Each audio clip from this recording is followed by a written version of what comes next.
आज इन्वायरमेंट के क्वेश्चन जो आए थे वो डिस्कस करेंगे। पेपर में क्वेश्चंस कुछ रिपीट हो रहे हैं, कुछ अलग क्वेश्चन आ रहे हैं। तो आज के पेपर में जो भी इन्वायरमेंट के क्वेश्चन आए थे वो हम लोग इस वीडियो में देखेंगे। देखिए, एक क्वेश्चन आया हुआ था पर्यावरण थीम से रिलेटेड। तो उसमें जो ऑप्शन दिए हुए थे उसमें से बताना था कि कौन सा थीम नहीं है। तो पर्यावरण के जो पहले चैप्टर में ही ये दिया हुआ है कि 6 मुख्य थीम है पर्यावरण के और 4 जो है उप थीम है परिवार और मित्र के। तो एक जो थीम है उसका 4 उप थीम है और पर्यावरण के 6 मुख्य थीम है। तो ये 10 थीम आपको याद रखने हैं और इस 10 थीम में से ऐसा ऑप्शन में दिया था कि एक जो थीम है वो नहीं है। तो वो आप अगर 10 याद रहेगा तो आप वो बता पाते। अगला क्वेश्चन देखिए, एक आया हुआ था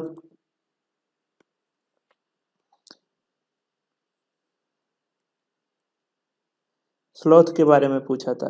तो स्लॉथ के बारे में पूछा था और उसमें 4 ऑप्शन दिए हुए थे।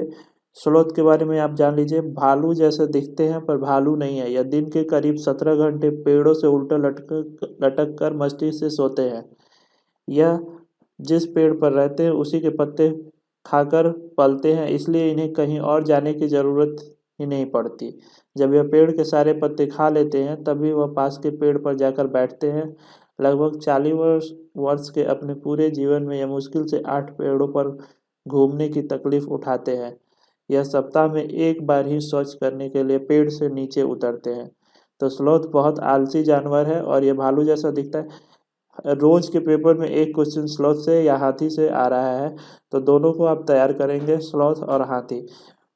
ये 2 क्वेश्चन रिपीट कर रहे हैं, चाहे अल्टरनेट डे पे पूछे जा रहे हैं, तो ये दोनों आपको याद रखना है।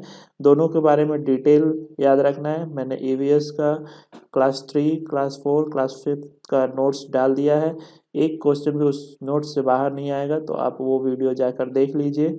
और अगला क्वेश्चन देखिए,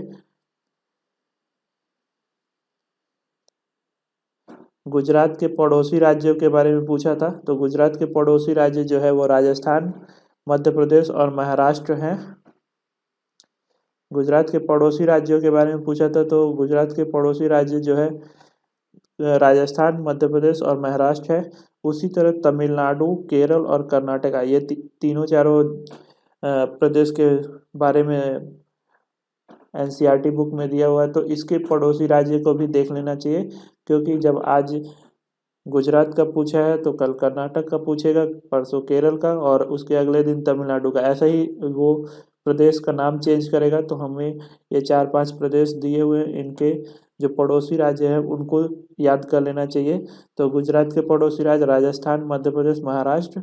तमिलनाडु के पड़ोसी राज्य क्या कौन कौन से हैं? तो केरल है, आंध्र प्रदेश है और कर्नाटका है। गोवा के पड़ोसी राज्य जो है वो महाराष्ट्र और कर्नाटका है। और केरल के पड़ोसी राज्य तमिलनाडु और कर्नाटक है। कर्नाटक के पड़ोसी राज्य गोवा, महाराष्ट्र, तेलंगाना, आंध्र प्रदेश।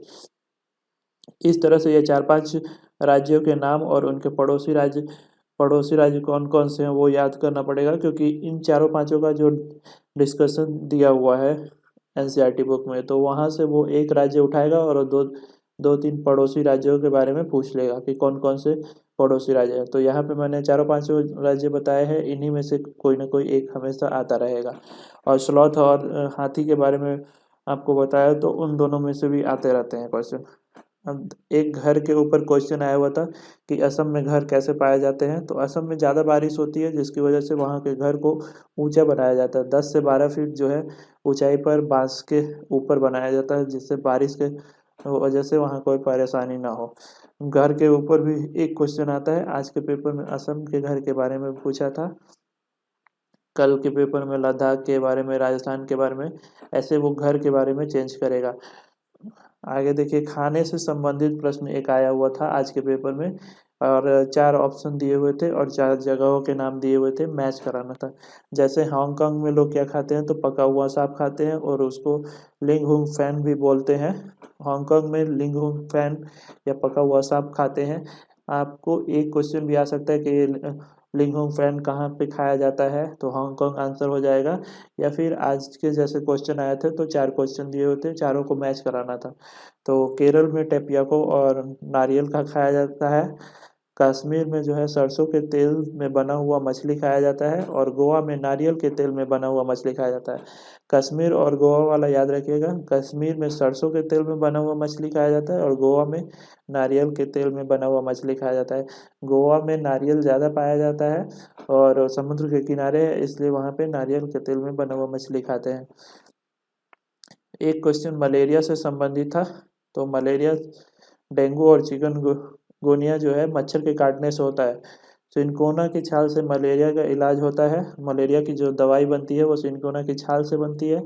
और मादा एन्फ्लूएंजा मच्छर के काटने से मलेरिया होता है। रोनाल्ड रॉस ने मलेरिया का आविष्कार किया था और 1902 में मलेरिया की खोज करने के लिए उन्हें नोबेल पुरस्कार मिला था। ये इतनी बातें याद रखनी है मलेरिया से संबंधित। कई बार पूछेगा कि रोनाल्ड रॉस ने किसने आविष्कार किया था, मलेरिया का किसने खोज किया था, तो रोनाल्ड रॉस हो जाएगा। रोनाल्ड रॉस को किस ईयर में नोबेल पुरस्कार मिला था, तो 1902 हो जाएगा।